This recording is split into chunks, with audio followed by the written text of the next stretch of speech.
You're listening to the B&H Photography Podcast. For over 40 years, B&H has been the professional source for photography, video, audio, and more. For your favorite gear, news, and reviews, visit us at bnh.com or download the B&H app to your iPhone or Android device. Now here's your host, Alan Weitz.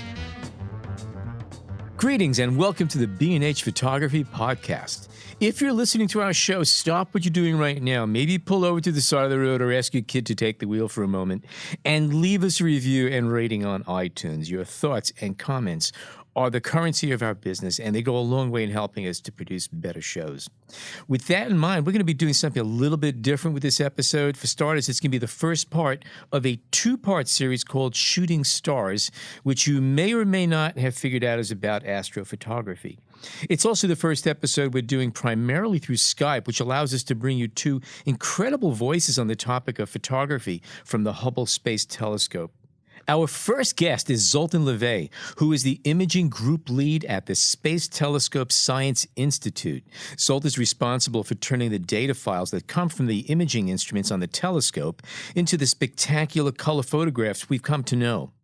Our guest in the second half of today's show is Dr. Jeff Hester, a member of the team that designed the camera that went into the Hubble telescope and later followed up with the now legendary repairs that were made to that camera and telescope as it traveled 370 miles above the Earth.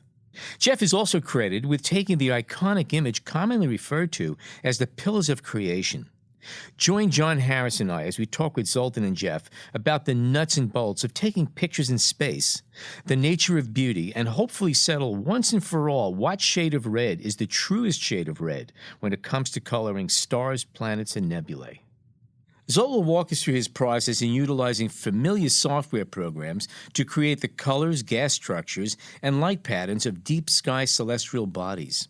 His work is informed by both the hard data of science and the subjectivity of an artist. What we're doing really is what any camera does. So Hubble is basically a camera. It's a telescope, but it has instruments on it. So the instruments there are a couple of imaging instruments, which we can produce images from. The biggest difference from a camera that most people are familiar with is that they're not color cameras. So they don't produce color images automatically. They just produce black and white images, just like the old days of black and white film, right? So you can produce a color image from that if you take images in different colors of light.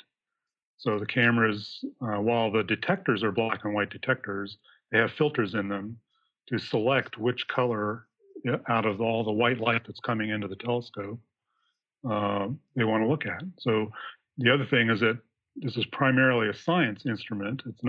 It wasn't built to produce pretty pictures. It was built to do science.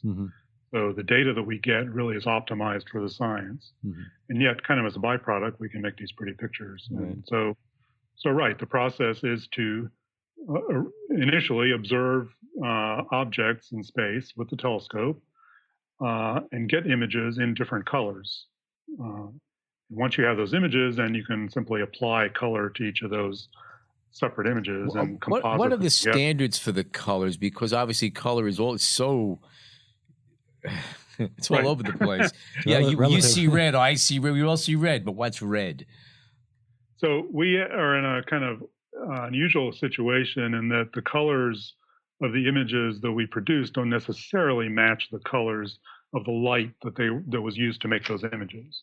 So we're not trying to reproduce images that look like what our eyes would see even if we could look through the telescope. And some of the images are under light spectrum that we can't see anyway. The telescope the instruments are sensitive to a little bit into the ultraviolet. Right.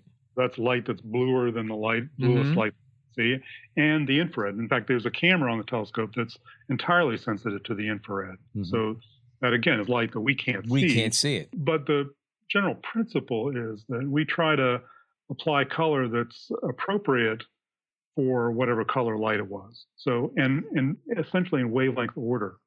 So if you have three images of three different colors taken through three different colored filters, in general, we'll make the image that was taken in the reddest light into red and take the image that was taken in the bluest light, the shortest wavelength light, and make that blue. Whether the original images were infrared or visible or ultraviolet or whatever. And these are standardized, though. Is that safe to assume that?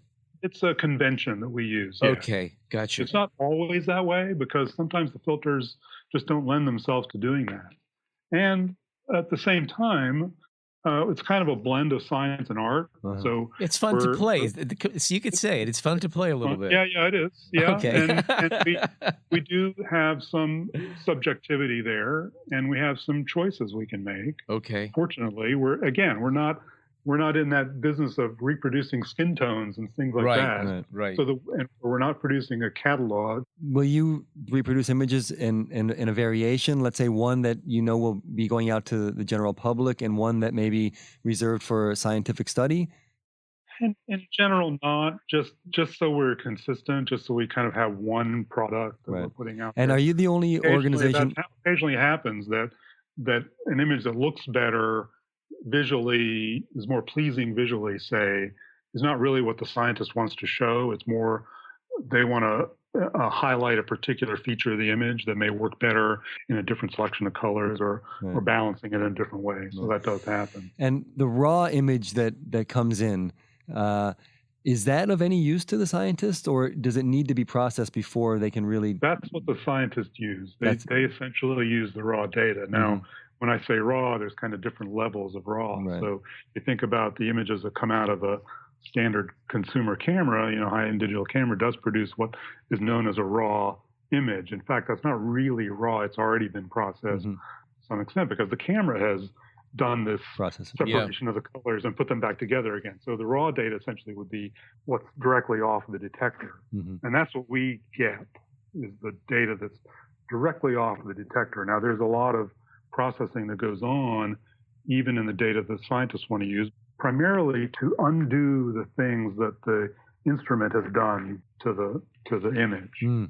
So there are geometric distortions that the camera does because of the optics and the way the telescope is designed. There are photometric distortions that happen that the detectors are not. Each pixel in the detector may have a slightly different sensitivity. So you take those effects out when you get the data. So in effect, there's raw data and then there's raw data. So scientists would start with data that's been, as they say, calibrated. So that's taken a lot of the instrumental effects out. And it's the same data we use to start with too. But the scientists will look at the data directly and make more numerical analyses on that, use software to analyze those images and those data. How long does it take you to produce maybe it's not a fair question, I'm going to say the average image that you put out to the public? By the time you get just the raw data into the time you make all your corrections and calculate, and you say, here's our finished product. Around how long does that take? It can be as quickly as a couple hours, an hour or less. But of course, like everything, you can work on it as much as you want. You can, do those adjustments forever. And since it's essentially a committee-driven thing here, I'm not doing this by myself by any means. So how big is the team? Well, in terms of actually working on the images right now here, I am kind of it, but I work within this team that works to put the releases out. So we have a news office here. So between writers and we have a couple of graphic artists and people like that. So we work as a team to develop the content that goes out with the press. And are you the only ones that are doing this? I mean, does NASA feed everything through you guys, or is there other organizations, other teams that do this? For Hubble, we're the primary organization. We have a counterpart in Europe with the European Space Agency, who also does equivalent things to us. So they will put out They'll put out some release. We pretty much do the same releases. They have their distribution mechanisms in Europe. We have ours here. There are some that they put out that we don't, and vice versa. But that's kind of it for Hubble. But NASA's other missions have equivalent groups doing the same thing. So there are other observatories. How many of the images that you produce are by request very specifically because someone needs this? And how much time do you have to just go through data and say, hey, that looks kind of interesting, let's play with this one? Almost all of it is data that somebody else has taken. So it's sitting in the archive. Scientists, the way it works is that Hubble time is highly in demand. much more requests for observations that can be accommodated in the time that we have available. So people put in requests once a year. They write a proposal, a very formal proposal, to observe with the telescope.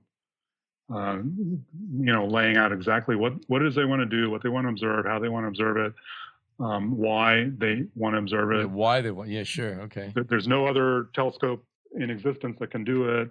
Only Hubble can do these, and there are things that only Hubble can do, but not everything. There are things that other telescopes are able to do. That's why we still maintain other telescopes, both on the ground and in space. And there's things that Hubble can't do, just because of the limitations of the technology. So people do put in proposals, people like Jeff Hester and other scientists, and those proposals get reviewed once a year. It's actually oversubscribed by pretty high, something like a factor of 10. So it's pretty much, it's safe to say that everything that you're working on is commissioned requests. Essentially, people have proposed to do it. Now, we did have a project for a while where we did get a certain allocation of time to kind of fill in holes kind of in the observations to produce pictures that would make a really nice picture, but they were maybe missing some little bit of observation, so we could kind of fill in those holes. We don't have that formal program anymore, but occasionally we have the opportunity to select what we want to observe and then to make those observations. So can I step back a bit? Can you tell me how many cameras are on the Hubble, and are they kind of in a constant state of photographing? So there's 4, 5, if you count in a certain way, what they call science instruments. 2 of them, or actually 3, if you can, again, depending on how you count. Not easy. 3 of them are imaging instruments. So 2 of those are really kind of in one package. So they're called one instrument, but has 2 modes. It's got a visible light mode and an infrared light mode. Right. So then there's another camera that's older that was in there before. It's also an imaging instrument, mostly visible light, although it does shade into the ultraviolet a little bit. So there's essentially 3 imaging instruments. The other instruments are spectrographs. So these are more specialized instruments, spread the light out in its component colors, and they can measure those very, very accurately. Really kind of the meat and potatoes of astrophysics, so how they really figure out what's going on out there. You can measure velocities and abundances of elements and things like that with a spectrograph that you can't do as easily with an imaging instrument. But the imaging instruments, provide that 2-dimensional data on the sky, so they can measure. So they're essentially measuring brightnesses very precisely across some small part of the sky. And Hubble has a very small field of view relative to some other, like your backyard telescope. Is there a focal length or anything along those lines that you can put on? I can't put my angle of view, my head on that. So I can tell you the angle of view. It's about 3 arc minutes. So a minute is a 60th of a degree. So it's a very small field of view. Even the longest telephoto lens is probably a couple of degrees field of view. So we're talking about 3 arc minutes. The focal length is something like 20,000 millimeters or something huge, hugely long telephoto lens. I know that 1,200 millimeter on a 35 is, I think, 3-degree angle of view. Okay, so we're talking about a 60th of that. Okay, that's with Hubble's field of view. So you can't handhold it. No, okay. I think it's just sitting out there. So you'd think it would be just wobbling all over the place. It's fairly steady, but there's very high technology devices which keep it pointing at the same, as if it was sitting on a tripod, the most stable tripod you can ever imagine, because it has to point. It points so accurately and so with such stability that it doesn't vary from within a pixel. I mean, it's rock solid when it's pointing, when it's exposing. It's rock solid on that target. And is there an exposure length? It can come back, years later, come back and point to the exact same spot in the sky to within a pixel. Wow. John just asked about exposure time. Do you have any idea what the lengths are? It varies like anything, but generally long. So minutes. Most commonly, they're in the minutes, 10, 20-minute kind of exposures. There are lots of constraints.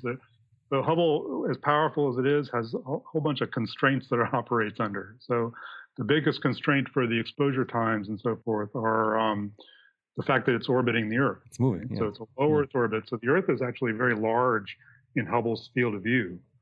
And so depending on where it's pointing in the sky, the Earth is going to get in the way as it goes around. So it can only be exposing while the Earth is not in the way. Gotcha. In fact, it can point to within, another constraint is in terms of where it can point in the sky is the sun and the moon. So you don't want sunlight coming down the telescope and hitting the instruments, right? Because that's brighter than, by orders of magnitude than anything people wants to look at. So it's going to actually fry the cameras if it points anywhere close to the sun. So there's all these constraints about where it can point in the sky when and all this stuff. So, tens of minutes kind of is the typical exposure, although it does much shorter exposures for things like solar system objects that are relatively bright. The planets, Venus, Venus is tough because it gets so close to the sun, but exposures, vary from seconds to minutes. But all being digital data, you can actually add exposures together. So we have images that are looking at the same spot in the sky for many, many hours. In fact, the longest total exposures add up to something like 10 days. Wow. So we're looking, that's looking at the very faintest objects that are possibly detectable. And again, the photos are taken by command. There's nothing done really in real time. Yeah. Basically, what they do is they create a program for the telescope to operate, send that uplink the program to the telescope, and then it does its thing, robotically. Okay. For that program, it's roughly week-long segments of time that it's doing its thing. So that's one of the complexities of the mission, that they have to create these plans, these programs, and it's very complicated to fit everything in between where they have to point. They're pointing at one target and then moving to another target around the sky. So it takes time to do that. So they have to worry about that. They have to configure the instruments in a certain way. They're all very complex. They have all kinds of different modes, all the filters and everything. And how many images, the raw image that you get, will go into creating one of the images that we're familiar with in the public?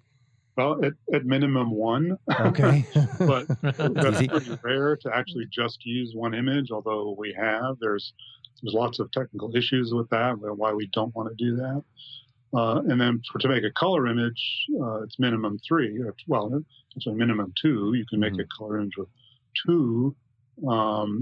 Ideally, it's 3, at least 3.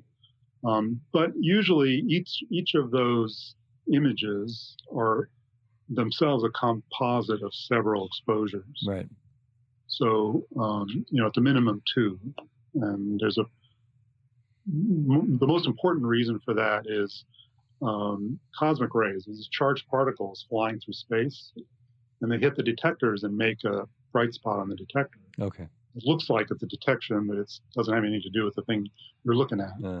So to get rid of the cosmic rays, they're falling on the detector randomly.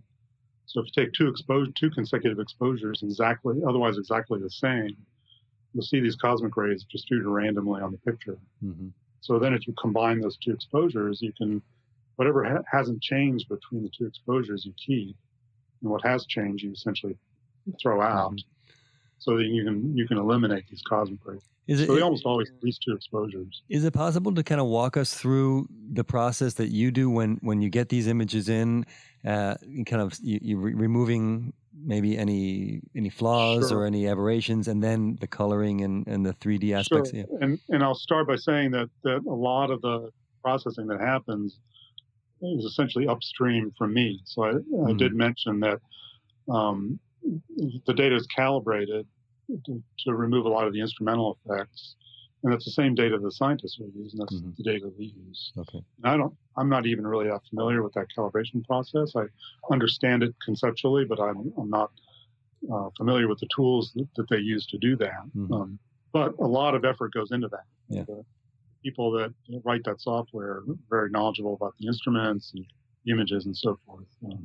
So not to minimize that process, but I don't really take part in that directly. Okay. So what we will do is take the calibrated images, taken through multiple filters, and the first step is to scale them in brightness. So they're actually fairly high dynamic range images. So I think you're familiar with the modern digital camera detectors get better and better all the time. And one of the ways they get better is to have higher dynamic range. They can record a larger range of brightnesses. Good tonal range throughout that whole brightness range. Well, astronomical detectors in particular are designed for that, with that technology, to have really high dynamic range, because the targets we're looking at in general, first of all, are very faint, right. But also within that field you may have some bright objects and some very, very faint objects. So that's where this dynamic range comes in. So we have to manage that dynamic range somehow, because our output that doesn't support that range of brightnesses. So that's the first step. And we'll just go in and use some mathematical formulas to transform the numbers in the raw image into a range of brightnesses in the output. And this is kind of where some of that subjectivity comes in. So we want to have a good tonal range in there. So we're seeing details in the darkest parts of the image, and we're seeing details in the brightest parts of the image, just like any photographer would do. You want shadow detail and you want highlight detail. Right? Yep. You want the same thing. So it's a photograph at the most fundamental level. So that's the first step, is to get the tonal range kind of managed, and then combine, and then do that for each filter, whatever filters we have, and then simply apply color to each of those filters and composite those. And that essentially happens automatically. We use Photoshop. I was going to ask you that. Is that the way you use it? Has the capabilities that we need.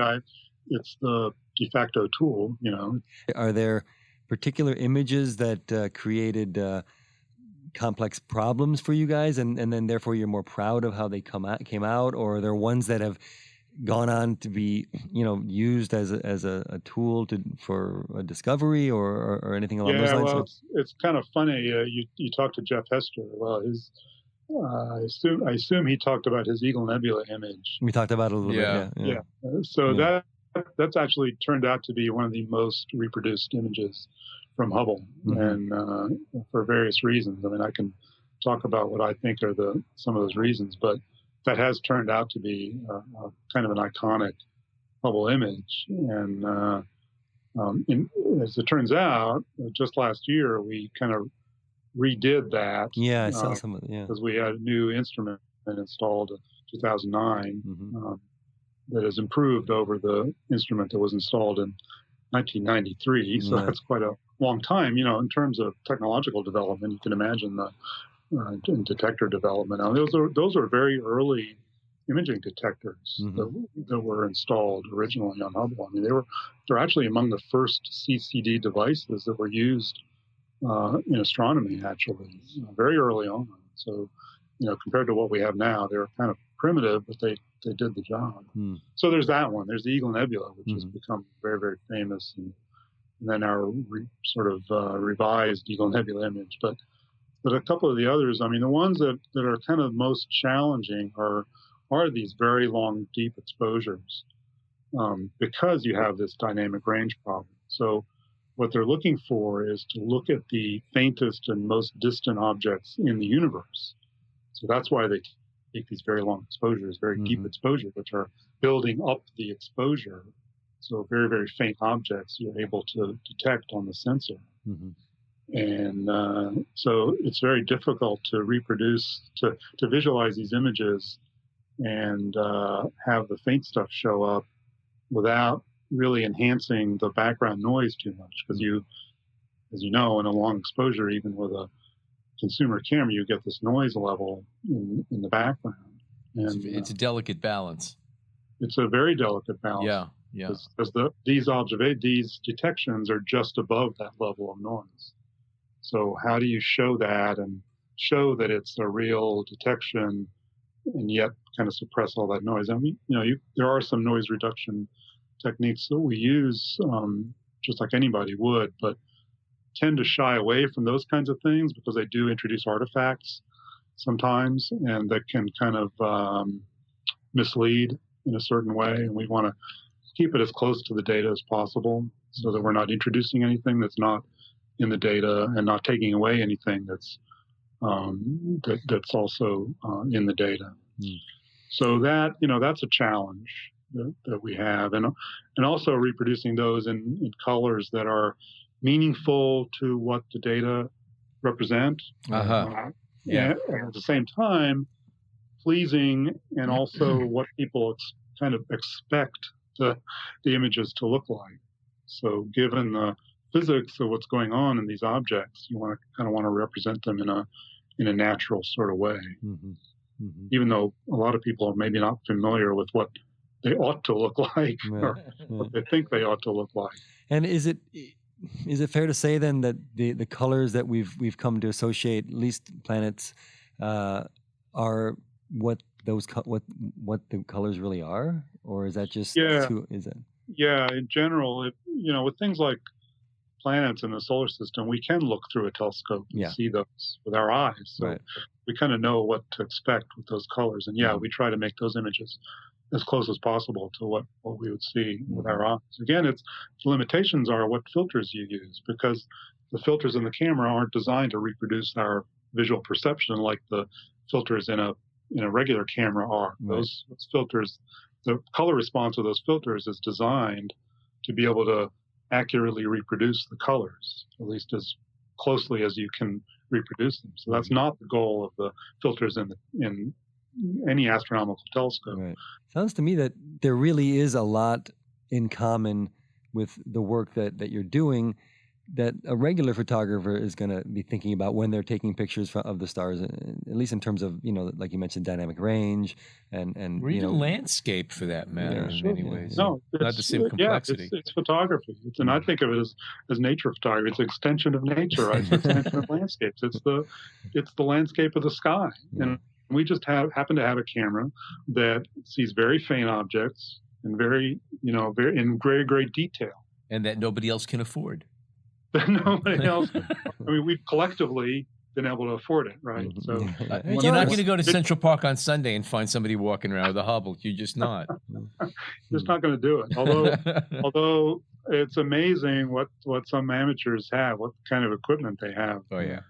You go to they have these star parties out in these very dark sites. There's a big one in West Texas. It's a very dark sky, and so some of these people have these 20, 30-inch telescopes and, very sophisticated cameras that basically the technology now is so accessible and relatively affordable that it would have been the envy of a professional observatory, 30, 40 years ago. Sure.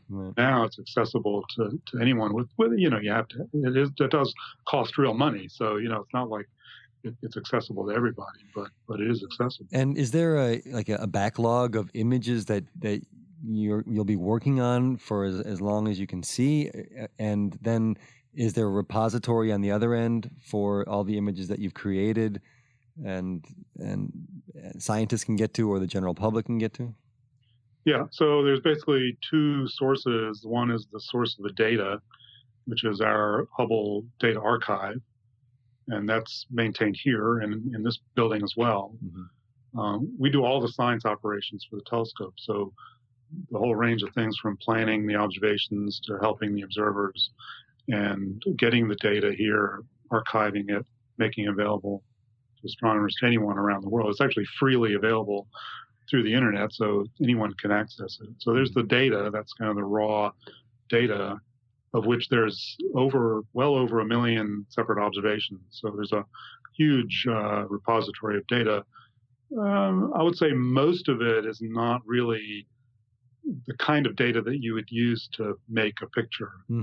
Even if you can make a picture, it wouldn't look like much. You might see a few little spots on it or stars or whatever, so it won't look like much to most people. And then there's some fraction of that that's useful for making more interesting looking pictures, and that's what we use, and we do try to mine the archive for those when we can. And can you look at a raw data, as we're calling it, and kind of realize right away that that's going to make for a great image, or do you? Yeah, pretty much. Yeah. If you can get a preview of it, yeah, you can pretty much. And what are some of the things that you look for in that case? Well, just like kind of any photograph, is it interesting composition? Does it have an interesting structure in it? And, is something, sometimes it'll be a piece of an object, so it'll be a little frustrating that, I want to see the whole thing, or it just won't be a deep enough exposure to get a really good image. That's kind of the harder part to evaluate.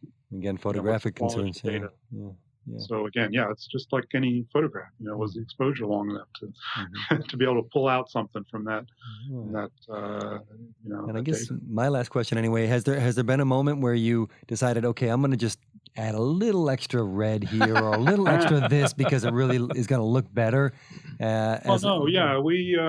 again, there's a fair amount of subjectivity. I won't say it's dominated by the subjectivity. I try to stay as close as possible to the data, but there's, if I feel like it's overall too red or too green or something, we'll certainly, we want to have a balance. It's all, like any visual thing, it's all about balance. So I just want to go back to the archive side in terms of getting access to the images. So there's the raw data, but there's also the finished images. So we also have a repository of those. It's on the outreach side. So we have a site called Hubble Site, so hubblesite.org, and there's where all basically the public side of what Hubble does, and that's where the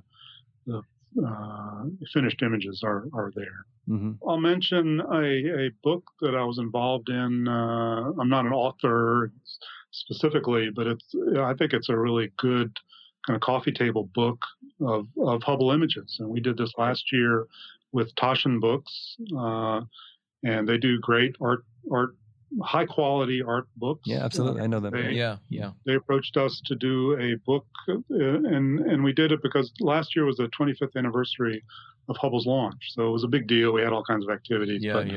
But it's called Expanding Universe. Okay. It's they actually did a really good job. The reproduction quality is very good in those pictures. So that's something that people might be interested to look into. And it's not actually, for that quality of book, it's not even very expensive. Okay. When we return, we're going to be speaking with Dr. Jeff Hester about his role in developing the wide field planetary camera on the Hubble telescope and the impact of one of his most famous images, the Pillars of Creation. We hope you're enjoying this edition of the B&H Photography Podcast. Send us a tweet at BHPhotoVideo, #BHPhotoPodcast. I was there for the testing of the camera, and I was there for the testing of the telescope itself, and I was there for all of the calibration activities early on. I was hired largely because of my experience with digital imaging, but also because of the science that I was doing. The science that I was doing was looking at the very detailed structure of stuff going on in the interstellar medium, the space between the stars, and the science. It was a very good fit to Hubble's capabilities, and so, it was a good match. It's probably also worth mentioning that at this stage of the game, digital imaging was still early in its development. It's not like digital imaging today. Oh, man, digital imaging was very early in its development. I mean, when I got started in this game, digital imaging on the processing end of things meant a computer. I did my first digital imaging on a PDP 1155, which, man, it was a hot machine. A single process could get a whole 256K. That's a smoker. That's a smoker. Yeah. The sophisticated image processing software that I was using is otherwise known as a C compiler. And so it was, I got into this game at the time when doing digital image processing meant sitting down and writing your own code from the ground up to do it. Exactly. The first images that I ever worked with digital images were actually plates that had been scanned on a microdigitometer. So this was before people were really even using things like CCDs to collect data. Mm-hmm. If you could define what the wide field camera is, there are different kind of cameras. What exactly do they each do? Well, this is the wide field planetary camera was the principal camera on Hubble when it flew. And without going into a lot of detail, it was a camera that had two different modes.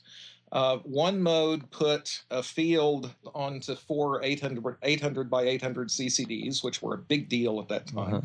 And then you could rotate a mirror in it. You could rotate an optic, and you could put the field of view instead on another 4 chips that had about twice the spatial resolution.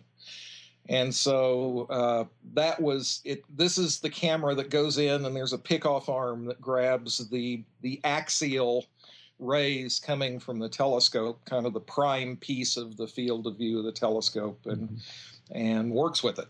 And so this was the camera that throughout history, it has been the WIFPIC or the WIFPIC successors that have done the vast majority of the science that's been done with and is there on the camera, does it have its own lenses and optics, or is that the telescope's optics that are doing that work? The story there is really an amazing story. There's never enough time and money to do it right, but somehow there's always enough time and money, or you hope there's enough time and money to do it over. And this was one of those cases. The manufacturer of the mirror was behind. And so they were behind schedule. They were over budget. Everybody was concerned about this. It was early in the game. This was years before launch. And so they just wanted to get it done.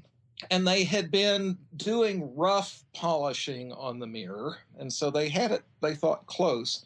And the way that you test a mirror like that, I mean, your listeners know a little bit of optics, so I can talk about this a little bit. The way you test a big mirror like that has some strange shape is you test it interferometrically.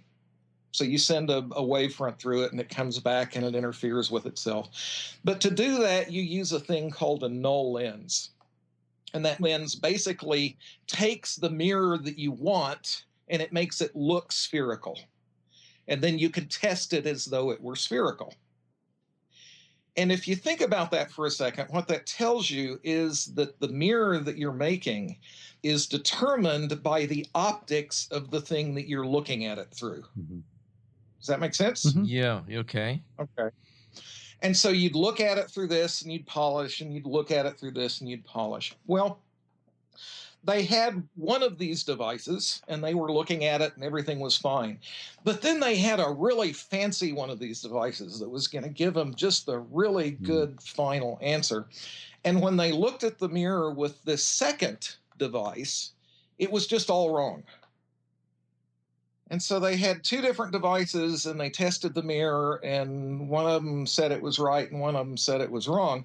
The reasonable thing at that point to do would be to say, there's something going on here, and stop and figure out what was going on here. But they were over budget and behind schedule. So instead, what they did is they said, well, this is supposed to be the good one. We'll just believe it. Bad choice. Turns out that when they were putting that thing together, they made an error in assembly. It all came down to the fact that there was a sub-millimeter chip in the anti-reflective coating. I knew that was the problem. It was a $3 billion paint chip that had messed up the measurements on this null lens. And we discovered it when the telescope was on orbit. The long and the short of it was there was a big show that was going to be the very first images from Space Telescope. And we set up computers at the Goddard Space Flight Center, and this was back before the days of real networks. And so there was a big show of the first image came down, and they put it on a magnetic tape, and they hand carried it to us. And I put the tape, I was the guy that was doing this show. Well, I was the guy, at least hands-on. The Jim Westfall, who was the principal investigator, was talking to the cameras as another guy and myself were doing the processing. So we put it in the computer, and we read it, and here we pop up an image, and we start looking at it. and the image was just not anything at all like we had expected it to be. You know, how long into the download did it dawn on you that we have a problem? Was it immediately, or was it cumulative? It was pretty immediately that we were looking at something other than we had expected, because we kind of knew what the levels should be, and we knew what the sizes of the images should be, and so we were expecting to see kind of all of these kind of nice, very sharp images. And instead, when we first looked at it, it kind of came up and you didn't see anything. And then you started, okay, we'll play around with the brightness and contrast here and get down into it a little bit. And instead of seeing these really nice, sharp images, instead we saw these kind of ugly blobs that frankly didn't look any better, and in some cases looked worse than the ground-based images, all literally on national television. And so Jim Westfall was talking, and he said, there's a lot of alignment to do and things like that, and we've never had a telescope like this before. And so he covered it in real time. As soon as the cameras went off, here we were, we're looking at the images, and there was a guy who had done a bunch of work actually at Kitt Peak. He was among those who put the 4-meter at Kitt Peak together. And he was sitting there staring at this image and staring at this image and staring at this image. And then he said, "Goddamn thing has spherical aberration." And he was right. But it took the system a long time to realize that he was right. There were... You've got a telescope, you've got an optical device, but the optical device is in a place where you can't go and actually lay hands on it. And so, when you're dealing with cameras, if you've got a problem, you pick the thing up and you play with it and you figure it out.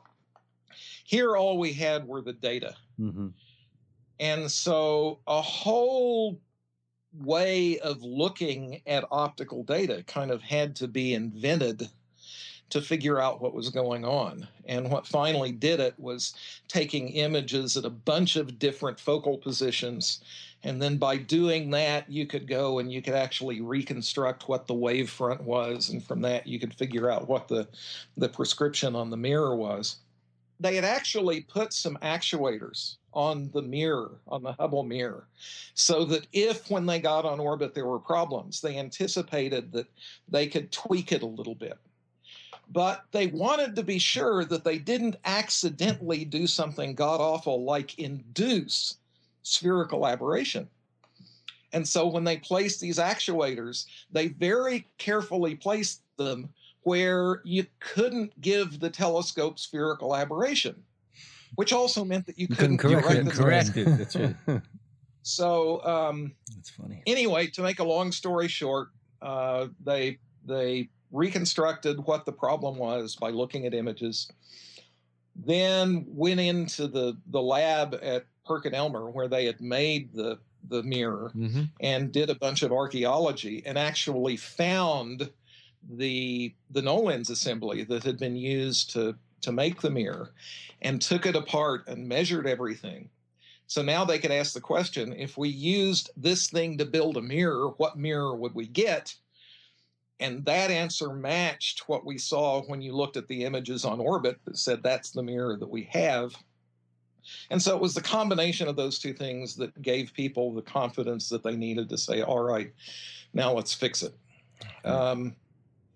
Fixing it, there was a meeting, and I don't know, there were 30 or 40 ideas that were put forward for how to fix it that literally included things like taking a big lens up and putting it over the top of the telescope, and just all sorts of ideas.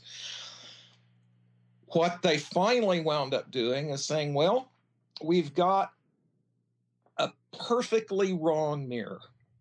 That is, the mirror itself is exquisite. It's just the wrong shape. And so why don't we just build instruments that have the error that the Hubble has, but with the opposite sign? so that the two would work together and give good images.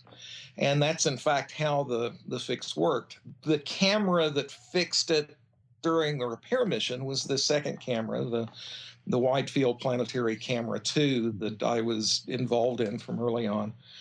And what it did basically was it was very much like the original WIFPIC, except there were 4 little mirrors inside of it that were at pupils in the system. And so if you went in and changed those mirrors out and put in mirrors that had the correction on them, and then got really, really careful about how everything lined up, then you could make good images. I will say though, it's kind of funny because the second time we did a first light with Hubble, the first time was on national television and all of this kind of stuff. The second time, there were maybe 12 people down in a basement of the Space Telescope Science Institute in Baltimore. And it worked perfectly. And there was one cameraman who was there to record it. I guarantee you, if things had gone poorly, nobody would have ever seen that footage. But the first images came in, and they were what we had expected them to be. And one of the guys, a guy by the name of Chris Burrows, who had really been a key person for actually figuring out what the prescription was, I was standing beside him when the image came in, and he kind of said in a very low voice, "We got the sign right." Yeah. It's impossible to overemphasize how big a deal the original problem with Hubble was. Mm-hmm. People were saying, look, it's not the program that you're messing with here. It's not the telescope that could die. It's not the shuttle program that could die. If we don't fix this thing, it could be the end of NASA. That we have reached the limit of what we could do, and that's that. And that sounds like hyperbole, but that was actually the kind of pressure that we felt like we were under. Yeah. You talk about working in a fishbowl with the weight of the world on your shoulders. Mm-hmm. And so when those first images came in and they were right, there was nothing spectacular about them from an image standpoint, but for us, they were the most gorgeous things we'd ever seen in our lives. Mm-hmm. What was the time frame between the first two, from the failed, if you want to call it that, the failed imaging, and then when you had this moment where you saw the It was a little over 3 years. 3 years, okay. So a very intense 3 years. I imagine. I'm just curious, when the new pictures came in and they were crisp and the way they should be, did anybody think about just throwing in a little line afterwards saying they're very sharp, but they don't have the same bokeh as the original images, the same soft, out of focus? But where's the feeling? No one thought that they should start apologizing for making the kind of images that the thing was meant to make in the first place. I mean, they're clinically good, but they don't have soul. It's a lot easier to blur images after the fact than it is to fix images after the fact. Very true. Very true. Anyway, the long and the short of it was that we started doing good science with good images, and it kind of took time for those to get out into the world and for people to figure out that this really was a fix. And so can I ask, the images that you'll see that come in, can you describe them, actually how they look, especially compared to what, we see after they're processed and colored? Yeah. When the images first come in, there are lots of things that you have to worry about fixing. You have to worry about removing any dark current. You have to worry about finding any hot pixels and things like that. And when the images come in, there are a lot of things that you have to worry about. You have to worry about the bias level in the detector. You have to worry about dark current, which is just kind of anybody who's taken a long time exposure with their CCD camera knows that it gets ratty just because, current accumulates, and you have to take that out. You have to do what's called flat fielding, which is making sure that the images at each point actually have the same sensitivity, because detectors don't have exactly the same sensitivity from point to point on them. And you have to do all of that kind of stuff because when you're working with these images to get science out of them, they have to be quantitative. The numbers have to mean something. Mm-hmm. And so it's not just like looking at a picture and saying, hey, that's a pretty picture. Mm-hmm. Instead, you have to be able to go in and measure and say, all right, the light coming from this object had such and such a brightness, and how accurately you can pin that down determines the science that you can do. From what I gather, you're not really seeing pictures initially. You're seeing a lot of data. But because are you seeing pictures? Yeah. You see pictures immediately. You can take an image that comes down from a detector on Hubble. It's a CCD. Okay. And you can take this and you can put it up on a screen and you can look at it and it's an image. But to make that image into something scientifically useful takes a lot of work, takes a lot of calibration. And so, with my pure scientist hat on, you talk about, for example, Hubble figured out the scale of the universe. And what Hubble had to do to figure out the scale of the universe was measure the brightness of a certain kind of star in certain galaxies to within about 1%. And that took a lot of doing. And so there's a lot of real massaging of the data to get those kinds of numbers out.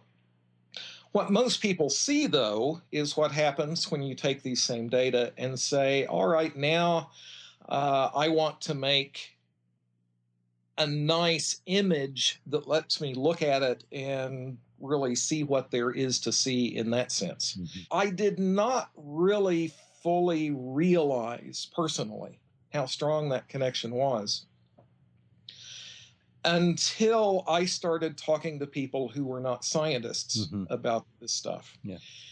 And, some of the images that I took got a lot of attention. And so I found myself talking to people who were, artists and, photographers and so on and so forth. And they'd look at these images and they'd talk about how beautiful they were, and they'd talk about the structure, and they'd talk about all of these kinds of things. And in listening to them, I came to realize that they were talking from an artistic standpoint about exactly the same things that I was seeing when I looked at it from a scientific standpoint. Why is it that when we look at something that we find really beautiful, we feel pleasure, we feel emotion? Pleasure is evolution's way of rewarding us for doing things that help the species survive. Why is it that the experience of beauty is rewarded in the same way that things like food and sex are rewarded? If you don't answer this question, I'm going to be very upset. I want you to know that. Oh no, this is left. Hey, after spending a bunch of years in the classroom, this is left as exercise for the student.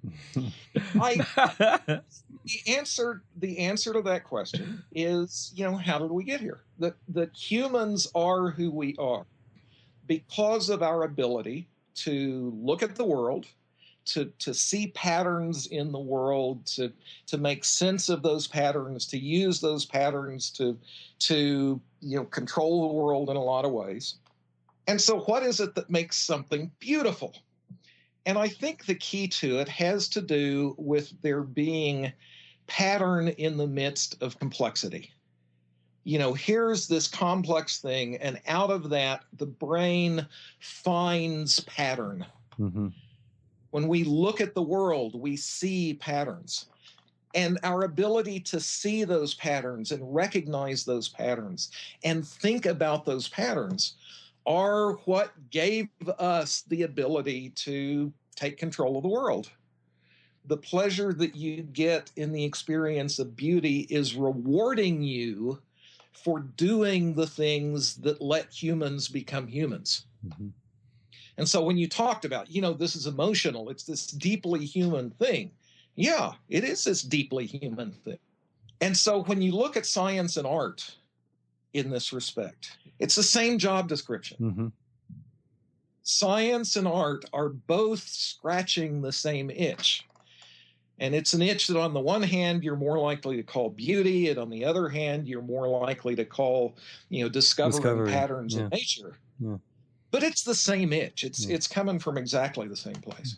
You make this sound so simple and easy. It never seemed that easy to me.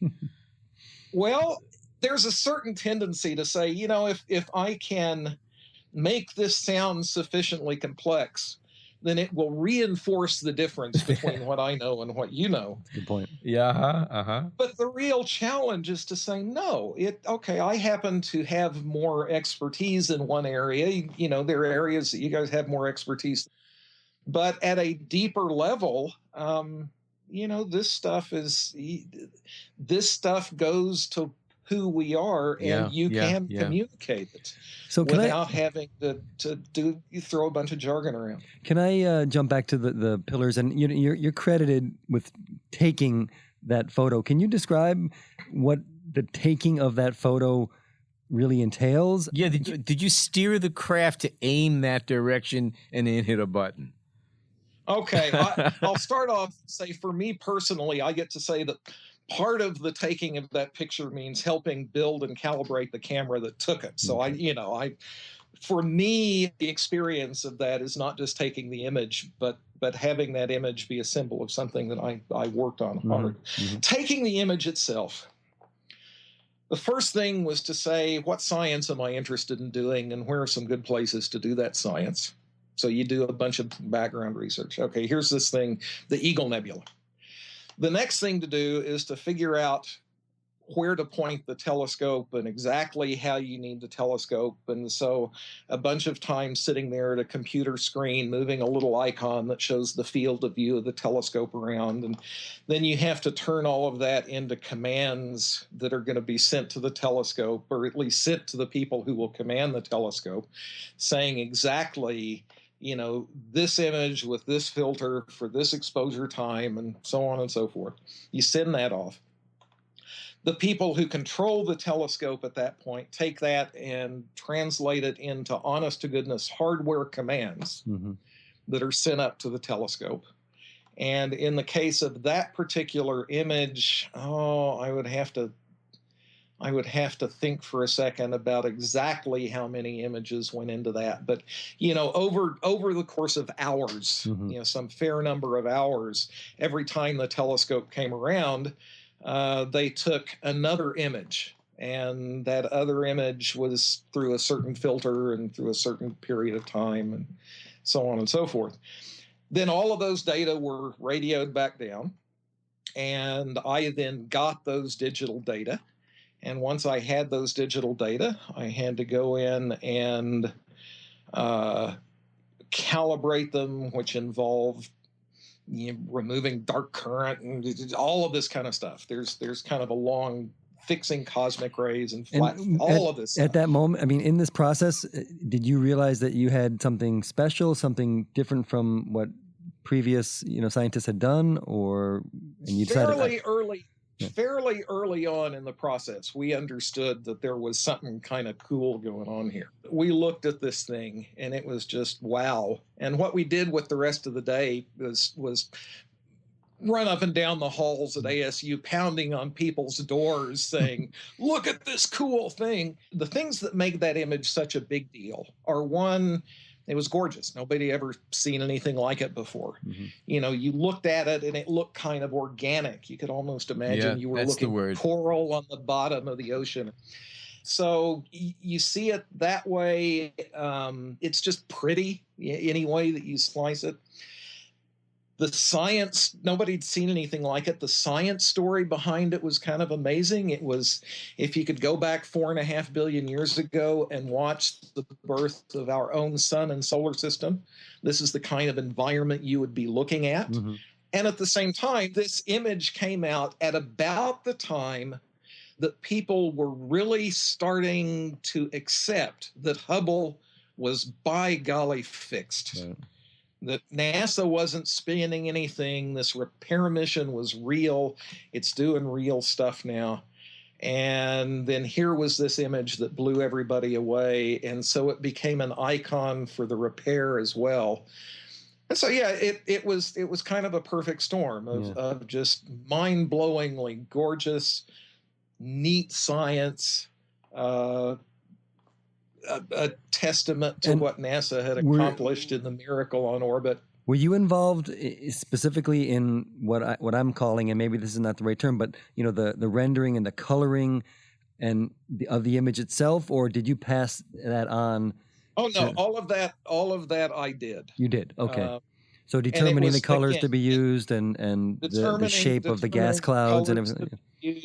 Doing all of the corrections, the calibration of the images, doing the alignments, taking the 4 cameras and stitching them together, taking all of those and making the color image out of that. And is there anything in that process that your average photographer can relate to? Yeah, there are lots of real similarities between the techniques that you use with photographs, the techniques that you use with digital imaging, and what was going on here. The geometrical distortions, for example, you go into Photoshop and, well, I've got to combine images, I have to get the distortions proper, right. The fixing blemishes, you do that in a more quantitative way with these images, but the removing cosmic rays and such as that feels a lot like what you do when you touch up on images that have noise and stuff in them. Certainly the color balance and such as that's something that you just have to do. Right. And that's exactly the same kind of thing that you do with an image. And is there where you've got the data, and in this case, you're trying to use color to bring to light the science that you're trying to do. Right. You're using color to show the relationship between these different images and so on and so forth. But it's the same thing as you do when you sit down at Photoshop, that right. Here you've got data and you're trying to turn it into something that has the kind of impact that you want it to have. So yeah, very similar. The colors are arbitrary to a certain extent, aren't they? I mean, like you say that hydrogen is this color and oxygen is that color, but is this a standard that's sort of agreed upon in the community, or is this just play? If you talk to people in the amateur community, they will talk about the Hubble color set. And the Hubble color set is the set of colors that I use to put together the pillars of creation image. So I had my little impact on that world. It's kind of funny. You ask a fascinating question. It turns out, though, that it is closer to true color than the colors that you would get if you took standard photographic film and took an image of it. That is, if you look at photographs, and this is the same for, if you took your digital camera out and snapped a picture, you look at these things and they always look kind of garishly red, and people will tell you that it's true color because it looks kind of garishly red. And yet when you look at these things through a telescope with your naked eye, what you actually see is more green. And the reason for that is that the light from these nebulae is concentrated at very, very specific colors, things called emission lines. And one of those that's really, really bright happens to fall in between two of the dyes that are used in color film, a gap in the standard color transmission. And another one is out at about 650 nanometers, which is a place that cameras really, really like, but your eye doesn't see worth a damn. And so when you put together the standard color picture, it looks garishly red because there's this line out in the red. And when you look at it with your eye, it actually looks kind of greenish. If you compare the pillars of creation image with what your eye sees, it is much closer than comparing a standard, quote, true color, unquote, photograph with what your eye sees. And so this is a thing, this might make an interesting conversation for a bunch of your listeners, your people, because it gets into just exactly what is color anyway. Absolutely. What is true color? What is the perception of color? But is your goal in when you're placing these colors to be as accurate as what you think or what you know those colors to be, or is there a bit of a dramatic license to make that a bit juicier? Yeah, and are these colors consistent? Are these colors consistent? There is a standard that we're going with? That's correct, right? There is. They are not perfectly consistent. Okay. However, it is usually the case. You can do whatever you want to with these things. It is usually the case when you see people putting these things together that they will put lines that kind of come from hotter, higher ionization gas toward the blue end and stuff coming from cooler, lower ionization gas toward the red end. Okay. Absolutely, there's artistic license in color. And again, I this goes back to that same thing about the relation between science and art. There is artistic license. That is, you want to put this thing together in a way that it has the best visual impact. But the reason you want to do that, apart from wanting a gorgeous picture, is that if it has the best visual impact, it's also doing the best job of showing you the scientific relationships that you're interested in. And so the image as it appeared to the public also appeared as a scientific figure in the astronomical journal. Doc, this is kind of interesting because your letterhead says Jeff Hester, coach, speaker, thought partner, and astrophysicist. I'm thinking of like borrowing that. I think that's a very, very good line of Well, it's what I'm doing these days is different. You have to change it up sometimes. If you're not having fun, you're not doing it right. And it was kind of time for me to go off and just, head down a different path. It turns out that